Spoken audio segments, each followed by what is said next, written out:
Get ready, start. ವಾದಿಯು ಈ ದಾವೆಯನ್ನು ಸಲ್ಲಿಸಿ, ವಿವಾದಿತ ಆಸ್ತಿಯ ಮೇಲೆ ತನಗೆ ಕಾನೂನುಬದ್ಧವಾದ ಸ್ವಾಮ್ಯ ಮತ್ತು ಸ್ವಾಧೀನ ಹಕ್ಕು ಇರುವುದಾಗಿ ತಿಳಿಸಿದ್ದಾನೆ. Full point. ಸದರಿ ಆಸ್ತಿಯು ತನ್ನ ತಂದೆಯ ಹೆಸರಿನಲ್ಲಿ ಇದ್ದು, ಅವರ ಮರಣಾನಂತರ ಕಾನೂನುಬದ್ಧ ವಾರಸುದಾರನಾಗಿ ತಾನು ಆಸ್ತಿಯಲ್ಲಿ ಹಕ್ಕು ಹೊಂದಿರುವುದಾಗಿ ವಾದಿಸಿದ್ದಾನೆ. Full point. ಆದರೆ ಪ್ರತಿವಾದಿಗಳು ಯಾವುದೇ ಹಕ್ಕು ಇಲ್ಲದಿದ್ದರೂ ಆಸ್ತಿಯ ಮೇಲೆ ತಮ್ಮ ಸ್ವಾಧೀನವನ್ನು ಮುಂದುವರಿಸಿಕೊಂಡು,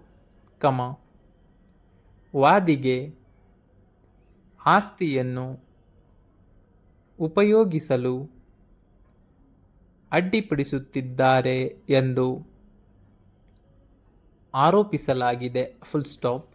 ಪ್ಯಾರಾ. ಪ್ರತಿವಾದಿಗಳು ತಮ್ಮ ಲಿಖಿತ ಹೇಳಿಕೆಯಲ್ಲಿ ವಾದಿಯ ಎಲ್ಲ ಆರೋಪಗಳನ್ನು ನಿರಾಕರಿಸಿದ್ದಾರೆ. Full point.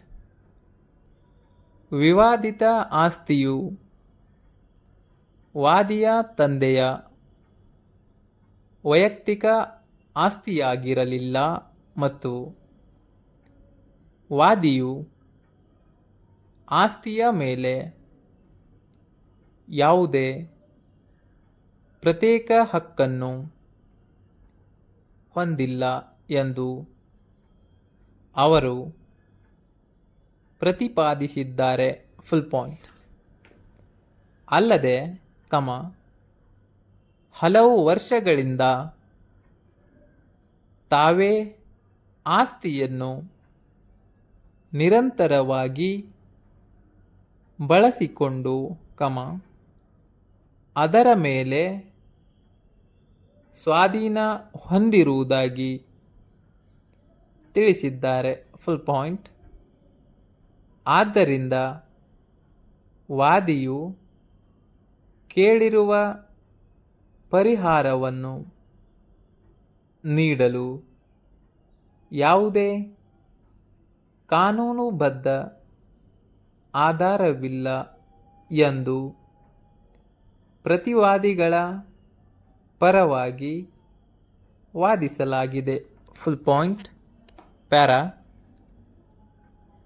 ಈ ಪ್ರಕರಣದಲ್ಲಿ ಪಕ್ಷಕಾರರ ಪರ ವಕೀಲರು ಮಂಡಿಸಿರುವ ವಾದಗಳನ್ನು ನ್ಯಾಯಾಲಯವು ಎಚ್ಚರಿಕೆಯಿಂದ ಪರಿಶೀಲಿಸಿದೆ. Full point. ವಾದಿಯು ತನ್ನ ಹಕ್ಕನ್ನು ಸಾಬೀತುಪಡಿಸುವ ಸಲುವಾಗಿ ಕೆಲವು ದಾಖಲೆಗಳನ್ನು ನ್ಯಾಯಾಲಯಕ್ಕೆ ಸಲ್ಲಿಸಿದ್ದಾನೆ. Full point. ಸದರಿ ದಾಖಲೆಗಳಲ್ಲಿ ನೋಂದಾಯಿತ ಪತ್ರ, ಕಂದಾಯ ದಾಖಲೆಗಳು ಹಾಗೂ ತೆರಿಗೆ ಪಾವತಿಗೆ ಸಂಬಂಧಿಸಿದ ದಾಖಲೆಗಳು ಸೇರಿವೆ. Full point. ಪ್ರತಿವಾದಿಗಳ ಪರವಾಗಿಯೂ ಕೆಲವು ದಾಖಲೆಗಳನ್ನು ಸಲ್ಲಿಸಲಾಗಿದ್ದು, ಅವುಗಳಲ್ಲಿರುವ ವಿವರಗಳನ್ನು ವಾದಿಯ ದಾಖಲೆಗಳೊಂದಿಗೆ ಹೋಲಿಕೆ ಮಾಡಿ ಪರಿಶೀಲಿಸಲಾಗಿದೆ. Full point. ಪ್ಯಾರಾ. ಯಾವುದೇ ದಾವೆಯಲ್ಲಿ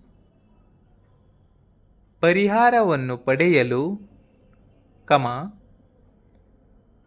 ದಾವೆದಾರನು ತನ್ನ ಹಕ್ಕು ಮತ್ತು ಆ ಹಕ್ಕಿನ ಆಧಾರವನ್ನು ಸಮರ್ಪಕವಾದ ಸಾಕ್ಷ್ಯಾಧಾರಗಳ ಮೂಲಕ ಸ್ಥಾಪಿಸಬೇಕಾಗುತ್ತದೆ. Full point. ಕೇವಲ ಹೇಳಿಕೆ ಅಥವಾ ಆರೋಪದ ಆಧಾರದ ಮೇಲೆ ನ್ಯಾಯಾಲಯವು ಸ್ವಾಮ್ಯ ಹಕ್ಕನ್ನು ಘೋಷಿಸಲು ಸಾಧ್ಯವಿಲ್ಲ. Full point. ಪ್ರಕರಣದಲ್ಲಿ ಸಲ್ಲಿಸಲಾದ ದಾಖಲೆಗಳು ಕಾನೂನುಬದ್ಧವಾಗಿ ಅಂಗೀಕಾರಾರ್ಹವಾಗಿದ್ದು, ಅವುಗಳ ವಿಷಯವು ಪರಸ್ಪರ ಹೊಂದಾಣಿಕೆಯಿಂದ ಕೂಡಿರಬೇಕು. Full point. ಪ್ಯಾರಾ. ಈ ಪ್ರಕರಣದಲ್ಲಿ ಸಾಕ್ಷಿದಾರರ ಹೇಳಿಕೆಗಳನ್ನು ಸಹ ನ್ಯಾಯಾಲಯವು ಪರಿಗಣಿಸಿದೆ. Full point. ಪ್ಯಾರಾ. ವಾದಿಯ ಪರ ಸಾಕ್ಷಿದಾರರು ನೀಡಿರುವ ಹೇಳಿಕೆಗಳಲ್ಲಿ ಕೆಲವು ಪ್ರಮುಖ ಅಂಶಗಳ ಕುರಿತು ವ್ಯತ್ಯಾಸ ಕಂಡುಬಂದಿದೆ. Full point. ಆದಾಗ್ಯೂ, ಪ್ರತಿಯೊಂದು ಸಣ್ಣ ವ್ಯತ್ಯಾಸವು ಸಾಕ್ಷ್ಯವನ್ನು ಸಂಪೂರ್ಣವಾಗಿ ತಿರಸ್ಕರಿಸುವ ಕಾರಣವಾಗುವುದಿಲ್ಲ. Full point. ಪ್ರಕರಣದ ಮುಖ್ಯ ವಿಚಾರಗಳಿಗೆ ಸಂಬಂಧಿಸಿದ ಸಾಕ್ಷ್ಯದ ವಿಶ್ವಾಸಾರ್ಹತೆಯನ್ನು ಒಟ್ಟಾರೆಯಾಗಿ ಪರಿಶೀಲಿಸುವುದು ಅಗತ್ಯವಾಗಿದೆ. Full point. ಪ್ಯಾರಾ. ಪ್ರತಿವಾದಿಗಳು ದೀರ್ಘಕಾಲದಿಂದ ಆಸ್ತಿಯನ್ನು ತಮ್ಮ ಸ್ವಾಧೀನದಲ್ಲಿಟ್ಟುಕೊಂಡಿದ್ದಾರೆ ಎಂಬುದನ್ನು ಸಮರ್ಥಿಸುವ ಕೆಲವು ದಾಖಲೆಗಳನ್ನು ಸಲ್ಲಿಸಿದ್ದಾರೆ. Full point. ಆದರೆ ಕೇವಲ ಸ್ವಾಧೀನದಲ್ಲಿರುವುದರಿಂದ ಮಾತ್ರ ಆಸ್ತಿಯ ಸಂಪೂರ್ಣ ಸ್ವಾಮ್ಯ ಹಕ್ಕು ಸೃಷ್ಟಿಯಾಗುವುದಿಲ್ಲ. Full point. ಸ್ವಾಧೀನದ ಸ್ವರೂಪ, ಅದರ ಮೂಲ ಮತ್ತು ಕಾನೂನುಬದ್ಧ ಆಧಾರವನ್ನು ಸಹ ಪರಿಶೀಲಿಸಬೇಕಾಗುತ್ತದೆ. Full point. ಪ್ಯಾರಾ. ನ್ಯಾಯಾಲಯವು ಪ್ರಕರಣದ ಎಲ್ಲ ದಾಖಲೆಗಳು, ಮೌಖಿಕ ಸಾಕ್ಷ್ಯಗಳು ಮತ್ತು ಪಕ್ಷಕಾರರ ವಾದಗಳನ್ನು ಸಮಗ್ರವಾಗಿ ಪರಿಗಣಿಸಿದ ನಂತರ, ವಾದಿಯು ತನ್ನ ಹಕ್ಕಿನ ಕುರಿತು ಮಾಡಿರುವ ಪ್ರತಿಪಾದನೆಯನ್ನು ಅಗತ್ಯ ಪ್ರಮಾಣದ ಸಾಕ್ಷ್ಯದಿಂದ ಸಾಬೀತುಪಡಿಸಿದ್ದಾನೆ ಎಂಬ ನಿರ್ಣಯಕ್ಕೆ ಬಂದಿದೆ. Full point.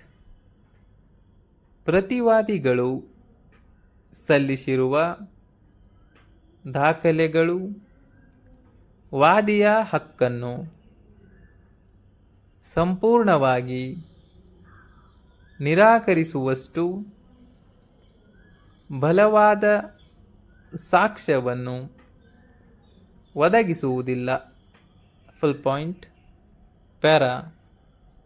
ಆದ್ದರಿಂದ ಪ್ರಕರಣದ ವಾಸ್ತವಾಂಶಗಳು ಮತ್ತು ಲಭ್ಯವಿರುವ ಸಾಕ್ಷ್ಯಾಧಾರಗಳನ್ನು ಪರಿಗಣಿಸಿ, ವಾದಿಗೆ ಕಾನೂನುಬದ್ಧವಾಗಿ ಲಭ್ಯವಾಗುವ ಪರಿಹಾರವನ್ನು ನೀಡುವುದು ನ್ಯಾಯಸಮ್ಮತವಾಗಿದೆ ಎಂದು ಈ ನ್ಯಾಯಾಲಯವು ಅಭಿಪ್ರಾಯಪಡುತ್ತದೆ. Full point. ಪಕ್ಷಕಾರರ ಹಕ್ಕುಗಳಿಗೆ ಧಕ್ಕೆಯಾಗದಂತೆ ಹಾಗೂ ನ್ಯಾಯದ ಹಿತಾಸಕ್ತಿಯನ್ನು ಕಾಪಾಡುವ ರೀತಿಯಲ್ಲಿ ಅಂತಿಮ ಆದೇಶವನ್ನು ನೀಡಲಾಗುತ್ತಿದೆ. Full point. ಅದರಂತೆ ದಾವೆಯನ್ನು ಭಾಗಶಃ ಅಂಗೀಕರಿಸಿ, ವಾದಿಯ ಹಕ್ಕನ್ನು ಕಾನೂನುಬದ್ಧ ಮಿತಿಯೊಳಗೆ ಘೋಷಿಸಲಾಗುತ್ತಿದೆ. Full point. ಸ್ಟಾಪ್.